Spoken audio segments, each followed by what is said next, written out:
하나님 말씀 함께 봉독합니다.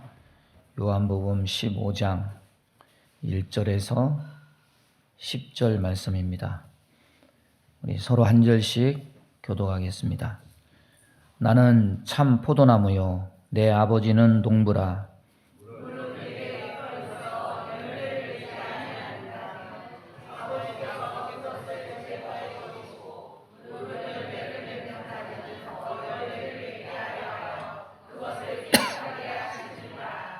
너희는 내가 일러준 말로 이미 깨끗하여 졌으니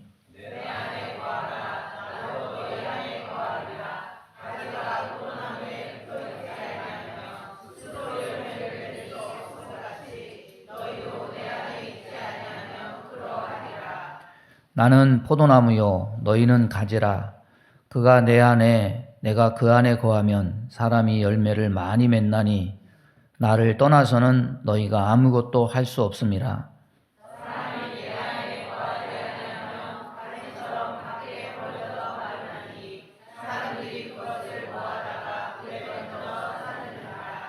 너희가 내 안에 거하고 내 말이 너희 안에 거하면 무엇이든지 원하는 대로 구하라. 그리하면 이루리라.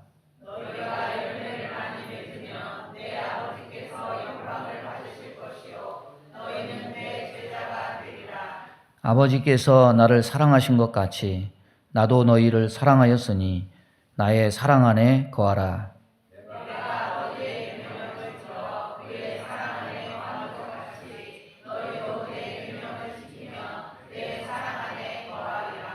아멘.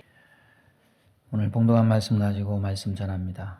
요즘 4월 한 달 내내 새벽 기도에 묵상하는 말씀이 신명기서입니다. 모세가 이스라엘 백성들 이끌고 바로 가나안 땅으로 가지 않고 시내산으로 갔습니다. 거기서 뭘 봤습니까? 레위기 말씀을 봤습니다. 레위기 말씀을 받고 가데스 바네아에서 가나안으로 가라 했는데 불순종해서 다시 광야로 들어가라. 그 광야 38년의 내용을 민수기가 담고 있는데 38년 동안 그들이 무엇을 가지고 훈련했느냐? 레위기 말씀입니다. 이제 38년이 흐르고 이제 출애굽 1세대는 다 죽고 가나안을 정복할 출애굽 2세대 모압 평지에 그들을 모아놓고 모세가 3개월 동안 거기서 설교를 합니다. 뭘 가지고 설교를 하느냐? 레위기 말씀을 다시 그들에게 해석해서 그들에게 설교한 말씀. 신명기는 그것을 담고 있습니다. 신명기에서 가장 핵심적으로 떠오르는 단어는 청종일 겁니다. 저는 신명기 말씀 묵상하다가 이 청종이라는 단어, 제가 좋아하는 단어이기도 하지만 그것이 마음에 담기면서 한 가지 질문이 떠올랐어요. 왜 청은 되고 왜 종은 안 될까? 왜 청과 종 사이가 이리도 먼 길일까? 이리도 먼 시간이 걸릴까? 한 달 동안 설교한 본문은 달라도 그 설교들이 전부 그 맥락이 어디에 걸려 있냐면 이 청종이라는 단어에 다 걸려 있었습니다. 왜 청은 되고 종은 안 되냐? 매주 여러분에게 똑같은 질문을 했을 때 여러분 마음이 어땠습니까? 불편함이 있었을 거예요. 부담감이 있었을 거예요. 평소에도 가끔씩 스스로 돌아보면서 나는 왜 신앙생활이 이 모양일까? 나는 왜 이 정도밖에 하지 못할까? 그런 생각이 떠오를 때가 그렇지 않아도 있는데 목사가 설교 시간에 그런 말을 하니까 막 찔리는 거죠. 그것도 매주일 그렇게 하니까 목사님이 내가 주일날 안 나왔다고 나만 공격하시나? 뭐 이런 생각을 하신 분도 있지 않을까? 그런 생각이 듭니다. 여러분 마음이 그랬다면 모세에게 순종과 불순종의 결과에 대해서 정말 모질도록 그 얘기를 들었던 출애굽 2세대는 마음이 어땠을까? 한번 생각해 보시기 바랍니다. 모세는요 부드럽게 얘기 안 했어요. 이 목이 곧고 패역한 너희여, 너희가 말씀에 불순종하면 장차 들어가는 그 땅에서 너희들은 반드시 멸망할 줄 알아라. 나는 너희들의 완고함 때문에 그 땅에 들어가서 너희가 반드시 망할 줄 나는 안다. 완전 악담 아닙니까? 출애굽 2세대에게 모세는 어떻게 보면 아버지뻘, 할아버지뻘 되는 어른이에요. 어른한테 대들 수는 없고, 그 어른이 자기가 구원해낸 이스라엘 백성이 그 땅에 들어가서 망할 것을 마치 원하는 것처럼 그런 식으로 말을 했을 때 감정과 기분이 상당히 불편했을 겁니다. 참 듣기 싫었을 거예요. 마음이 무척 무거웠을 겁니다. 그런데 참으로 다행인 것은 뭐냐면 그 불편했던 말들을 감내하고 들었어요. 그래서 그랬는지 모세에게 그 말씀을 들었던 이 출애굽 2세대 딱 이 한 세대만큼은 불순종의 길로 가지 않았습니다. 하나님을 알고 여호와께서 하신 일을 기억하는 그 세대만큼은 순종의 길로 순종해서 가나안을 정복했고, 순종해서 그들 세대만큼은 여호와를 알고 여호와를 섬겼습니다. 왜 그랬을까요? 특별히 도덕성이 뛰어나서 왜 그토록 듣기 싫은 소리를 감내하면서 순종하고 끝까지 섬겼을까? 여러분, 출애굽 2세대에게는 그 모든 세대의 공통적인 충격적인 경험이 하나 있습니다. 그들의 모든 부모는 광야에서 불순종해서 한 집도 예외 없이 부모가 다 광야에서 다 죽었어요. 애굽에서 하나님의 장자 재앙으로 이스라엘의 맏아들을 지키신 하나님이 광야에서는 불순종으로 한 사람도 예외 없이, 한 집도 예외 없이 모든 부모들, 출애굽 2세대의 모든 부모들이 다 광야에서 죽게 했어요. 가나안 땅 앞 모압 평지에 다다르기 전에 이스라엘 모든 출애굽 1세대는 여호수아 갈렙 제외하고 신명기에서 독서를 내뿜은 그 모세마저도 광야에서 다 죽었습니다. 모든 부모들이 불순종해가지고 광야에서 다 죽은 것을 본 자녀 세대는 그 현실 앞에, 그 충격적인 현실 앞에 경각심을 가지지 않을 수가 없었을 겁니다. 그러나 딱 그 한 세대뿐이었습니다. 그 세대가 지나고 나니 정말 모세의 말대로 됐어요. 에덴에서 불순종해서 인간이 에덴에서 쫓겨났는데 가나안에서 불순종하니까 하나님이 이스라엘 나라를 망하게 하고 가나안에서 쫓겨나게 만들었습니다. 바벨론 포로 70년을 했습니다. 포로에서 70년 만에 돌아온 후에 그들은 뼈에 새겼어요. 아, 말씀에서 떠나면 이렇게 망하는구나. 다시는 이런 삶을 살지 말아야 되겠구나. 뼈저리게 깨닫고 전에 내려오는 말에 의하면은 학사 에스라가 포로에서 돌아온 후에 역대기와 시편을 편집했다고 전해집니다. 모든 편집의 기준이 되는 사상은 어디에 담겨 있느냐? 신명기에서 왔습니다. 말씀에 순종하면 복을 받고 말씀을 떠나면 저주를 받는다. 신명기를 푹 삶아가지고 농축 액기스로 만든 것이 시편 1편이에요. 복 있는 사람은 돈 많은 사람이 아니에요. 성공하는 사람이 아닙니다. 복 있는 사람은 말씀을 가까이 해서 순종하는 사람입니다. 왜? 그래야 안 망하니까. 말씀대로 순종하면 복을 받고 말씀을 떠나면 저주를 받는다. 이 신명기 사강을 농축해가지고 그렇게 시편 1편을 만든 거예요. 그런데 아이러니예요. 나라가 망해가지고 그렇게 포로에서 돌아와서 말씀의 중요성을 알고 이제는 좀 청정할 줄 알겠구나 하고 생각했는데 이제 나라 망하게 한 불순종과는 비교도 안 되는 일을 저지릅니다. 하나님이 자기 아들을 세상에 보냈더니 성경을 연구하고 율법을 최고의 가치로 둔 사람들이 그 아들을 성경을 이용해가지고 십자가에 못 박아 죽입니다. 여러분, 이스라엘 역사를 보면서 이런 모든 사건들을 보면서 깨닫는 것이 있습니다. 청종이 안 되는 거는 지식의 문제가 아니구나. 사람 의지의 문제도 아니구나. 사람의 도덕성 문제도 아니구나. 이거는 영적 DNA 문제구나. 인간 본성 안에 불순종의 DNA가 새겨져 있구나. 그래서 모세가 가나안에 들어가는 세대에게 피를 토하듯한 심정을 가지고 그렇게 경고하고 또 경고하고 외쳤지만은 부족함이 있는 거죠. 결국 그 땅에 들어가서 나라가 통째로 망해버렸기 때문입니다. 모세를 뒤이어서 가나안을 정복한 여호수아도 그렇습니다. 자신은 가나안을 정복해서 사명을 완수하고 자신이 살아있을 때는 그 신앙을 지켰지만은 그가 죽고 난 후에 언제 그랬냐는 듯이 여호와도 있고 여호와께서 행하신 일도 잊었더라. 사사기 세대가 바로 시작돼요. 여호수아도 그러면, 여호수아의 수고도 그러면 수포로 돌아갔는가, 이런 느낌을 갖게 하죠. 포로기 이후에 신명기에 근거해서 말씀을 떠나면 죽음이라고 그렇게 성경도 편집하고 율법을 연구했어도 청종은커녕 교활한 머리로 하나님의 아들을 나무에 달려 죽게 하는 흉악한 일을 저질러요. 그런데 이런 불편함, 이런 찜찜함, 이런 부족함, 이런 아쉬움이 있지만 오히려 신명기서 안에 이 모든 것을 보상하고 보완해주고 채워주는 말씀이 있습니다. 신명기는 모세 이상의 선지자에게 주목하라 말합니다. 신명기 18장 15절에 이런 말씀이 있습니다. 나와 같은 선지자 하나를 너를 위하여 일으키시리니 너희는 그를 들을지니라. 그 선지자는 예수님이십니다.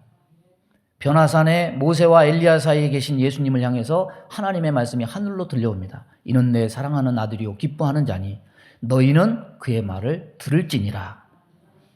모세 이상의 선지자는 예수 그리스도십니다. 예수님은 율법과 선지자를 폐하려 온 것이 아닙니다. 예수님은 율법과 선지자를 완전케 하시려고 오셨습니다. 말씀 듣고 순종하고 열매 맺고, 이런 신앙생활 누구나 다 하고 싶어요. 그런데 이거는 율법과 선지자로 안 됩니다. 예수님으로 되는 겁니다.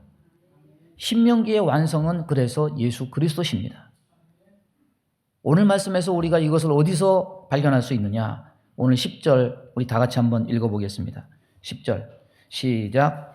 내가 아버지의 계명을 지켜 그의 사랑 안에 거하는 것 같이 너희도 내 계명을 지키면 내 사랑 안에 거하리라. 아버지의 계명을 지켜서 하나님 사랑 안에 거하는 것은 가나안을 정복하고 들어간 출애굽 2세대 외에 거의 모든 세대가 다 실패한 일입니다. 구약 이스라엘 백성들은 아버지의 계명을 지키는데 청종에 실패했습니다. 그래서 하나님 사랑을 잃고 땅에서 쫓겨나고 징벌을 받았습니다. 그러나 예수님은 아버지의 계명을 온전히 순종하심으로 아버지의 사랑 안에 거하셨습니다. 예수님은 3년 공생애 동안 전한 말씀만 주고 이대로 따라라 이렇게 하지 않으셨어요. 십자가를 통해서 온전히 아버지의 뜻에 순종하시는 모본을 보이셨습니다. 자신이 먼저 참 인간으로 하나님께 순종하는 삶을 보여주셨습니다. 죽기까지 충성하셨습니다. 그래서 아버지의 뜻을 이루고 아버지의 사랑을 받고 영광을 얻으셨습니다. 예수님은 인간이 실패한 청종을 완성하셨습니다. 신명기에서 그리는 그 선지자 예수 그리스도는 이렇게 인간이 실패한 청종, 순종을 완성하셨어요. 예수님이 순종하셨다. 이것은 이해가 돼요. 그런데 예수님은 자신의 청종, 순종을 제자들에게까지 동일하게 적용시킵니다. 너희도 내 계명을 지키면 내 사랑 안에 거하리라. 이거는 불가능한 것을 얘기하는 게 아니에요. 예수님이 그것을 가능케 하셨기 때문에, 길을 여셨기 때문에 우리에게 말씀하시는 겁니다. 자기 선조들이 완악해서 하나님의 선지자를 죽이고 하나님을 대적했는데 어떻게 가능할 수 있다고 나를 따라오라고 나처럼 순종하라고 말씀하시느냐. 오늘 이 말씀을 통해서 아버지의 기대에 부응해서 청종을 통해서 열매 맺는 삶, 그래서 아버지 뜻을 이루고 하나님 사랑받는 저와 여러분 되기를 바랍니다. 첫째 우리가 주목할 것은 뭐냐면, 청종이 제대로 이루어지기 위해서는 아버지께서 기대하시는 열매를 맺게 하기 위해서 반드시 먼저 해야 될 일이 있다는 겁니다. 그것은 무엇이냐면 깨끗게 하는 거예요. 우리 안에 있는 불순종 DNA, 이거는 하나님 영광에 이르지 못합니다. 완고함은 청종을 방해합니다. 이 완고함의 가지는 달래고 얼르고 가르쳐서 되지 않아요. 이건 어떻게 해야 되느냐? 제거해야 된다. 제거해야 돼요. 오늘 우리는 세상으로부터 자기긍정을 배웁니다. 그러나 성경은 자기를 긍정하라고 말하지 않아요.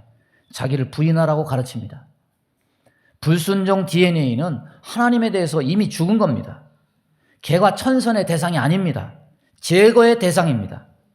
아버지는 이것을 개선해서 열매를 맺게 하려는 계획이 없습니다. 그것을 잘라버리고 그것을 제거하는 것이 아버지의 목적입니다. 그래서 에스겔 36장에 보면 내가 새 영을 너희 속에 두고 새 마음을 너희에게 주되 너희 육신에서 굳은 마음을 제거하여 부드러운 마음을 줄 것이다. 제거돼야 돼요. 잘라버려야 돼요. 강원도 인제에 자작나무 숲이 있어요. 매년에 관광객 한 30만 명이 거기 온대요. 지난 겨울에 눈이 많이 왔어요. 눈이 많이 와가지고 나무에 눈이 너무 막 이게 짓눌려가지고 이렇게 있으니까 나무가 이렇게 있던 자작나무가 다 휘었어. 어떤 나무는 뿌리가 뽑혔어요. 축구장 16개 면적에 수만 그루 나무가 다 눕혀지거나 쓰러졌어. 근데 참 자연의 회복력이 대단하죠. 봄이 오니까 눈이 녹고 그러니까 대부분 나무가 이게 쓰러졌던 나무가 스스로 복원이 돼가지고 이렇게 섰어요. 이렇게 섰어. 한 70%는 섰어요. 근데 4분의 1은 복원이 안 됐어. 그건 어떻게 했을까요? 톱으로 다 잘라가지고 다 제거해버렸어요. 여러분, 제거는요, 살리는 것이 아니에요. 버리는 겁니다. 우리의 본성은 살리는 것이 아니에요. 죽이는 거예요. 버리는 거예요. 본성을 자극하면 안 돼요. 히브리서 12장 29절 보면 하나님은 소멸하는 불이시니라. 예수님은 죄를 멸하러 오신 분입니다. 요한일서 3장 8절에 죄를 짓는 자는 마귀에게 속하나니 마귀는 처음부터 범죄함이니라. 하나님의 아들이 나타나신 것은 마귀의 일을 멸하러 하심이니라. 사랑의 하나님은 자기 백성은 구원하러 오셨지만 죄는 멸하러 오셨어요. 제거하러 오셨습니다. 그런데 이런 변화는 자발적으로 일어나는 도덕적 의지로서 가능한 변화가 아닙니다. 죄는 내 의지로, 내 마음으로 제거하는 것이 아닙니다. 온전히 하나님 아버지의 주도로 일어나는 변화입니다. 본문에 아버지께서 제거하신다 이렇게 말씀하고 있습니다. 너희들이 제거해라 이렇게 말씀하지 않아요. 이스라엘 백성들이 반역할 때 여호와의 불이 나타나서 소멸해버려요. 그냥 제거하는 거예요. 죄를 제거하는 역사는 하나님의 일입니다. 하나님의 역사입니다. 자기 백성의 불순종으로 인해서 나라도 망한 과거가 이스라엘에게 있습니다. 여러분, 하나님은 자기 백성을 회복해 하기 위해서 무슨 일이라도 하셔요. 아버지께서 그것을 제거해 버리시고. 이번 금요기도회 때 특별 집회 때 은혜 많이 받으셨습니까? 원래 그 목사님은요, 목사 될 마음이 눈꼽만큼도 없었어요. 정말 눈꼽만큼도. 일반적으로 사람들이 꿈꾸는 삶, 대학을 졸업하고 세상에 나가서 먹고 즐기고 성공하고 뭐 그런 삶을 꿈꾸었다 그래요. 근데 대학 졸업할 무렵에 이 꿈이 완전히 무너졌어요. 뭐가 왔냐면 이 루푸스가 왔어요. 루푸스. 자가 면역 질환이라고 하죠. 인간의 면역이 뭐 하는 겁니까? 밖에서 세균이나 바이러스 오면은 그것을 싸워가지고 그것을 몰아내는 인체 방위군이잖아요. 이 면역 체계가. 나쁜 적들을 해체시키고 싸우는 유익한 방어 체계가 면역 체계예요. 그런데 루푸스는 이 면역 체계가 오류를 일으켜가지고 자기 신체를 막 적으로 알고 막 공격하는 거예요. 피곤하고 힘들면 면역계가 자기 신체를 막 공격하니까 사역하다가 막 쓰러져가지고 병원에 막 실려가고. 이게 현대의학으로는 고칠 수가 없대요. 그냥 그때 증세만 호전될 뿐이에요. 그러니까 언젠가 그 목사님이 자기 병에 대해서 그런 얘기를 해요. 이게 귀족병이라고. 편안히 쉬고 건강하면 좋아진다고. 근데 고쳐지지는 않는 거예요. 평생 이 질병을 가지고 살아가야 돼요. 갑자기 이 질병이 찾아오니까 결혼이고 직장이고 미래고 다 무너져 버려요. 다 무너져 버려요. 얼마나 낙심천만했겠습니까? 그런데 이 질병 때문에 세상으로 가는 길이 확 제거되니까 누구에게 눈을 뜨느냐? 하나님을 알게 돼. 하나님을 믿게 돼요. 그래서 목사가 됐어요. 꿈도 꿀 수 없는 가정도 갖게 됐어요. 자녀도 얻었어요. 근데 그 자녀가 자기 아버지를 보고 나도 목회해야 되겠다. 신학을 하고 지금 신학을 하고 있어요. 여러분, 덤으로 사는 인생, 나는 하나님 은혜로 산다고 말을 합니다. 하나님은요, 때때로 단호하셔요. 그냥 세상으로 가려는 사람이 있으면 건강이든 뭐든 확 꺾어버려가지고 방향을 확 선회하게 만드십니다. 세상에 수많은 자기 개발서들이 사람들에게 꿈과 희망을 줍니다. 용기를 가져라, 희망을 가져라, 할 수 있다. 죄를 다루는 것은 그런 자기 개발서 중에 하나로 꽂혀질 책이 아닙니다. 죄는 제거되고 단절되어야 되는 것이지 가르치고 달래고 개선해서 다루어질 대상이 절대 아니에요. 우리 안에 이런 인자가 있어요. 우리 안에 하나님보다 세상과 육체와 자신을 사랑하는 불순종 DNA가 있습니다. 예수 믿는다는 건 인간의 의지 아닙니다. 하나님의 역사입니다. 신적 역사입니다. 이 불순종 DNA는 제거되는 것이지 치료되는 게 아니에요. 이 일을 누가 하시느냐? 내가 못해요. 하나님이 하십니다. 아버지가 하십니다. 멀리에서 열매 맺게 하시기 위해서 그렇게 하시는 겁니다. 우리 예배 부르기 전에 부르신 곳에서 성령님, 따스한 성령님은 따스하기만 한 게 아닙니다. 우리의 위로자로 오신 성령님은 너 괜찮아, 용기를 가져, 이렇게 세상을 살아갈 용기만 주시는 분이 아닙니다.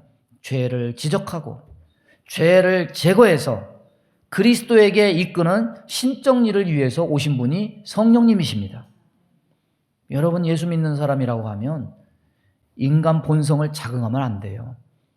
교만하면 안 돼요. 사도 바울처럼 나는 날마다 죽습니다. 자기를 부인하고 자기를 십자가에 못 박아야 됩니다. 하나님은 아셔요. 인간 본성 안에 숨겨진 이 불순종 DNA 때문에 죄가 세상에 들어왔고 나라도 망했고 하나님의 아들도 죽였다면 이거는 절대 개가천선의 대상이 아니다. 이거는 인류를 망하게 하는 것이다. 하나님은 단호하게 제거하십니다.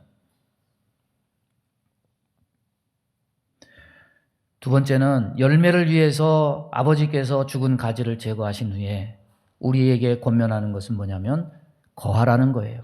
내 안에 거하라. 오늘 말씀에 거하는 것이 얼마나 중요한지 오늘 본문에만 6번이 나와요. 4절, 5절, 6절, 7절, 9절, 10절 6번 반복해서 내 안에 거하라. 열매를 맺기 위해서는 우리가 포도나무에 붙어있는 가지라면 포도나무 원 줄기에서 나오는 양분이 오는 길을 통해서 그 양분을 받아야 된다는 거죠. 근데 여기 특이한 사실이 하나 있습니다. 제거하는 것은 아버지께서 주도적으로 하시는 일로 기록되어 있지만 주 안에 거하는 것은 아버지의 주도가 아니에요. 그건 전적으로 저와 여러분의 개인의 선택에 달려 있다는 겁니다. 여러분, 오늘 말씀의 순서를 보십시오. 내 안에 거하라. 그 다음에 뭐라고 얘기합니까? 나도 너희 안에 거하리라. 앞뒤 말씀을 바꾸면 어떻게 될까요? 내가 너희 안에 거하리라. 그러면 너희도 내 안에 거할 것이다. 이게 되겠죠. 그런데 거함의 주도권이 예수님께 있고 주님이 결정하면 나는 거하고 이런 시스템이 아니에요. 죄와 단절로 인해서 은혜의 보좌 앞으로 가는 길은 개방되고 열려졌지만은 그것을 선택하느냐 선택하지 않느냐는 주님의 주도가 아니에요. 나의 주도, 나의 선택에 맡겨집니다. 요한계시록 20절 말씀에 볼지어다 내가 문 밖에 서서 두드리노니 누구든지 내 음성을 듣고 문을 열면 내가 그에게로 들어가 그와 더불어 먹고 그는 나와 더불어 먹으리라. 여러분 사진 기억하실 거예요. 예수님이 문을 두드리는 장면, 거기에 열쇠고리가 없어요. 그 문 손잡이가 없어요. 그거는 안에서 열어줘야 된다는 말이에요. 내가 주님께 가는 길도 나의 선택이 필요하고 주님이 내 마음에 들어오시는 것도 나의 결정이 필요한 겁니다. 내가 주님께 가는 것, 주님이 내 마음에 오시는 것, 주님과의 연합은 내가 먼저 선택해야 주님도 나를 선택하신다는 거예요. 선택이 없으면 인격이 아니죠. 로봇이죠. 선택이 있어야 인격이 되는 겁니다. 여러분, 연합은 왜 필요합니까? 연합은 왜 필요해요? 기분 좋으라고 한 소리 아니에요. 우리가 주 안에 있게 되면, 연합하게 되면 나타나는 결과를 5절은 이렇게 말씀합니다. 나는 포도나무요, 너희는 가지라. 그가 내 안에, 내가 그 안에 거하면 사람이 열매를 많이 맺나니 나를 떠나서는 너희가 아무것도 할 수 없습니다. 가지가 포도나무에 붙어 있으면 열매를 많이 맞는 이유는 뭡니까? 열매 맺을 양분을 포도나무 본 줄기로부터 받기 때문이에요. 그러니까 열매 맺을 양분은 내가 인격이 고상해서 내는 것이 아닙니다. 모두 예수 그리스도에게서 나오는 겁니다. 어떤 열매 맺을까요? 성경은 이 열매에 대해서 얘기합니다. 갈라디아서 5장 22절 23절 보면 오직 성령의 열매는 사랑과 희락과 화평과 오래 참음과 자비와 양성과 충성과 온유와 절제니 이 같은 것을 금지할 법이 없느니라. 이 성령의 열매를 자기 도덕성과 의로움의 열매라고 착각하는 사람은 심각하게 성경을 오해하는 거예요. 열심히 해가지고 내가 고상해지고 내가 사랑을 많이 베풀고 내가 정말 오래 좀 참아봐야지. 안 되죠. 분명 여러분의 열매라고 말하고 있지 않습니다. 뭐라고 하고 있느냐? 성령의 열매다. 인간 자신의 열매가 아닙니다. 불순종 DNA를 가진 인간 본성은 하나님 아버지가 원하는 열매를 절대로 맺지 못해요. 아버지에 의해서 죄가 제거되고 내가 주님을 선택하면 주님은 개방된 은혜의 길을 따라서 우리에게 은혜의 열매들을 맺게 하십니다. 내 선택이 필요하다고 해서 내가 내는 열매가 아니에요. 그리스도와의 연합을 통해서 우리가 얻게 되는 것은 열매 맺을 양분을 그 연합을 통해서 제공받게 된다는 사실입니다. 따라서 보겠습니다. 내가 주를 선택하면 주님은 내게 열매 맺을 은혜의 양분을 흘려주신다. 그런데요, 갈라디아서 5장 23절에 이 같은 것을 금지할 법이 없느니라. 이게 무슨 말입니까? 문장은 읽기는 읽는데 이 같은 것을 금지할 법이 없느니라. 이게 무슨 말이에요? 이게 무슨 상황을 말하는 건지 이해가 잘 안 되죠. 현대어 성경을 통해서 해석해서 읽으면 이런 뜻이 됩니다. 여기에는 율법에 반대되는 것이 하나도 없습니다. 율법에 반대되는 게 뭡니까? 모세가 그토록 경계하고 또 경계하고 또 경계하던 이스라엘 백성 마음에 있는 완고함과 불순종 마음이 아니에요? 성경은 오히려 인간 스스로에게서 나오는 자기라는 의식을 부정해요. 이 모든 좋은 것은 어디에서 나오는 거냐? 하나님 아버지께서 이 땅에 보내신 예수 그리스도를 통해서 나오는 겁니다. 우리의 본성은 부정돼야 돼. 제거돼야 돼. 십자가에 못 박아야 돼요. 인간에게 초점을 맞추면 인간의 불순종은 보나마나 뻔해요. 나라도 망하게 해요. 하나님의 아들도 죽여요. 그런데 내가 예수를 선택하면 주님과의 연합을 통해서 주님은 하나님 나라 백성 농사를 위해서 얻기를 바라시는 열매를 풍성히 얻도록 모든 양분을 무한히 공급해 주십니다. 여러분, 율법에 반대되는 것이 하나도 없게 된 것은 모세 덕분이 아니에요. 예수님 덕분입니다. 예수님이 신명기서가 예언한 모세 이상의 선지자이기 때문입니다. 율법을 완성하러 오신 분이기 때문입니다. 여러분, 우리는 얼마나 주님을 선택합니까? 얼마나 거함의 은혜를 누립니까? 하나님 아버지 은혜의 보좌로 가는 길은 24시간 이미 2000년 전부터 개방되어 있어요.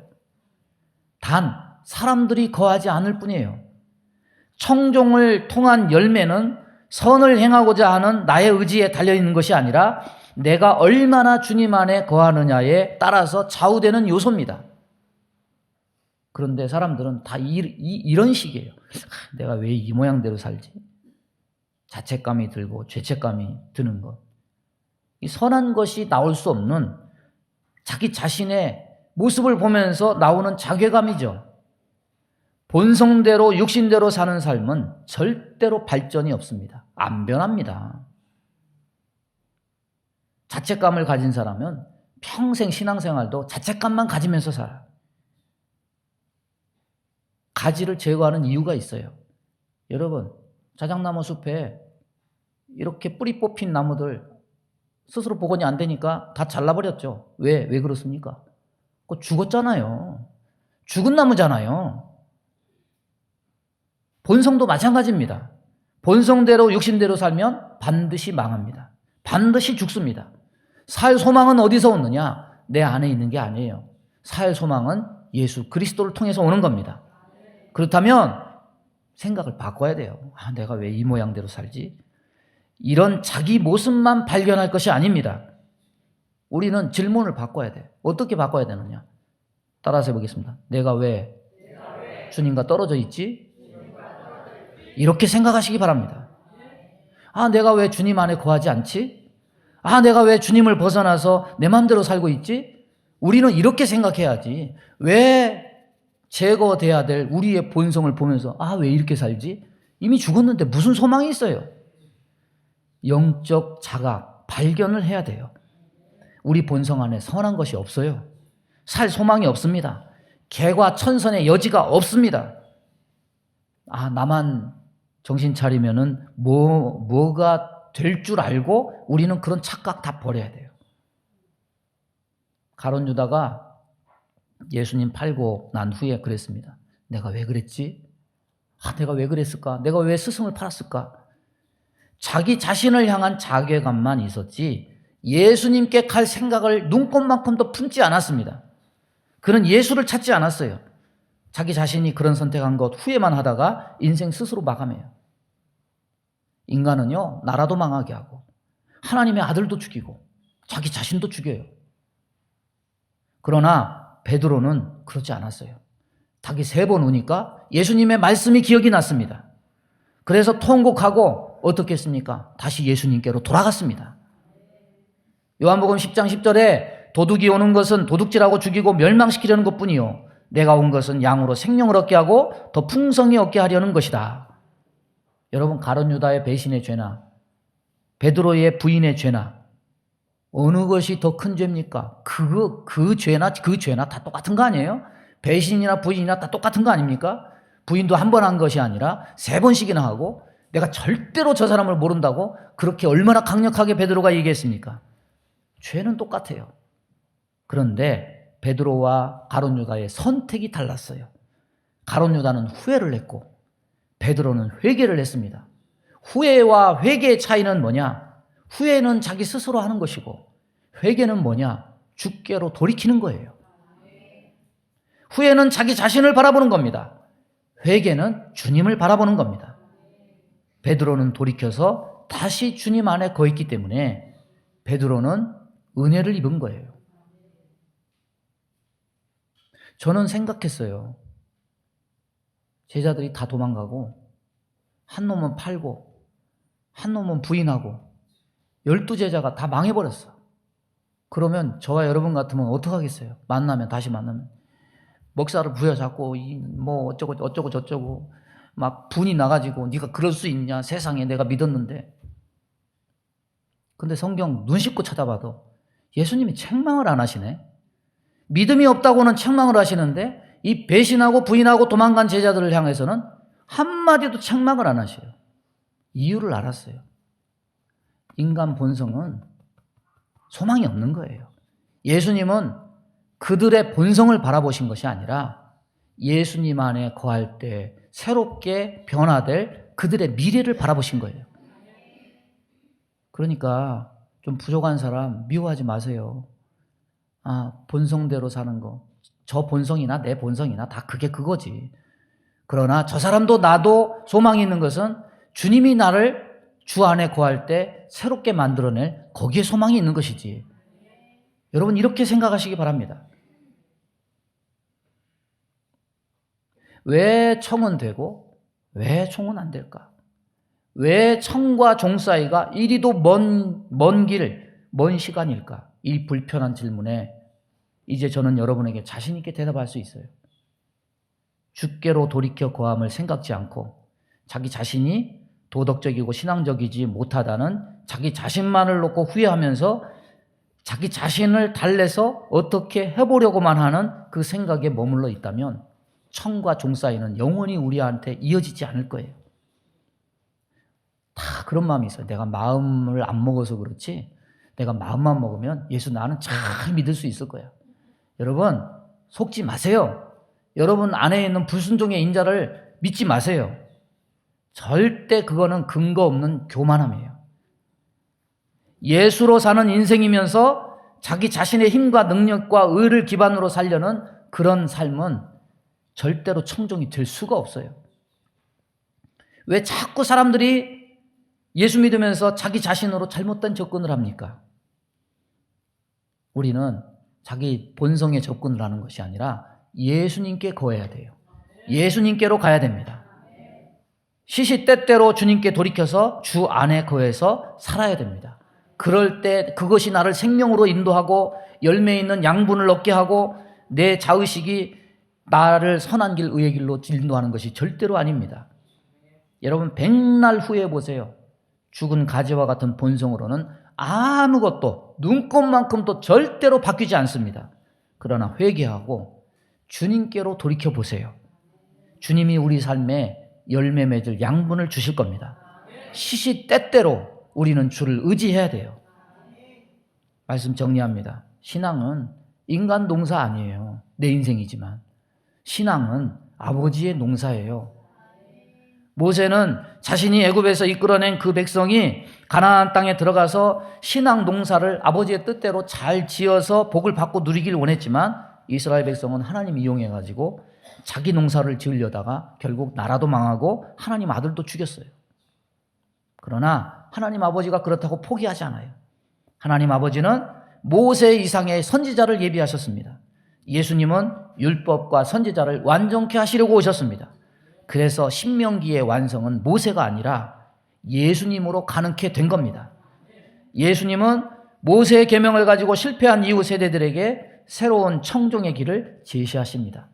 내가 아버지의 계명을 지켜 그의 사랑 안에 거하는 것 같이 너희도 내 계명을 지키면 내 사랑 안에 거하리라. 주 안에 거하시기 바랍니다. 그러면 우리도 청종할 수 있습니다. 양분을 통해서 열매를 맺을 수 있습니다. 이런 은혜가 있기를 주님의 이름으로 축원합니다. 우리 다 함께 주여 한 번 부르고 합심하여 기도합니다. 주여, 하나님 아버지 감사합니다. 오늘도 주의 말씀을 우리들에게 허락하심을 감사합니다. 나의 본성에 주목하지 말고 나의 삶에 온전한 양분을 주어서 열매 맺게 하실 예수 그리스도를 바라보는 귀한 인생들이 다 되게 역사해 주옵소서. 성령님, 오늘도 저들을 붙들어 주시고 인도해 주옵소서. 그리하여 참 진리와 영광을 주님께로부터 맛보는 자들 다 될 수 있도록 인도해 주옵소서. 예수님의 이름으로 기도하옵나이다. 아멘. 믿음의 손을 가슴에 얹습니다. 몸이 아픈 곳에 손을 얹습니다. 아버지, 절대로 변하지 않고 절대로 돌이킬 수 없는 죽은 내 썩은 자아의 소망 품지 않게 해 주옵소서. 이것을 아버지께서 제거시켜 주시고 우리의 참 소망 되신 예수님 안에 거하게 하여 주옵소서. 주님 안에 거할 때 내가 열매 맺을 양분들이 거기에서 나오는 줄로 믿습니다. 내가 주님의 말씀에 순종할 은혜가 거기에 있는 줄로 믿습니다. 하나님, 이스라엘 백성은 실패했지만 예수 그리스도를 통해서 율법과 선지자의 모든 것을 완전케 하시려고 오신 줄로 믿사오니 우리에게 이 은혜 안에 거할 수 있는 능력을 허락하여 주옵소서. 우리 마음 가운데 원망, 불평, 시기, 질투, 미움, 다툼, 이간질하며 불순종, 불신앙케 하며 불안, 조조, 염려, 근심, 두려움을 주는 모든 어둠은 다 떠나갈지어다. 하나님, 나를 달래서 무언가 해보려 하지 말고 이것을 하나님 손에 맡겨서 온전히 내 의지와 내 이런 본성을 십자가에 못 박아서 하나님 은혜로 살아가는 자들 다 될 수 있도록 인도해 주옵소서. 나의 안에 소망을 품지 말고 예수 안에 소망을 품는 자들 다 되게 인도해 주옵소서. 몸이 연약한 곳에 손을 얹고 기도합니다. 손을 얹은 곳마다 보혈로 씻어 주옵소서. 성령의 불로 태워 주옵소서. 예수 이름으로 명하노니 모든 병만은 다 떠나갈지어다. 영과 육을 치료해 주옵소서. 온전케 하여 주옵소서. 회복시켜 주옵소서. 열매 맺게 하여 주옵소서. 예수님의 이름으로 축복하며 기도하옵나이다. 아멘.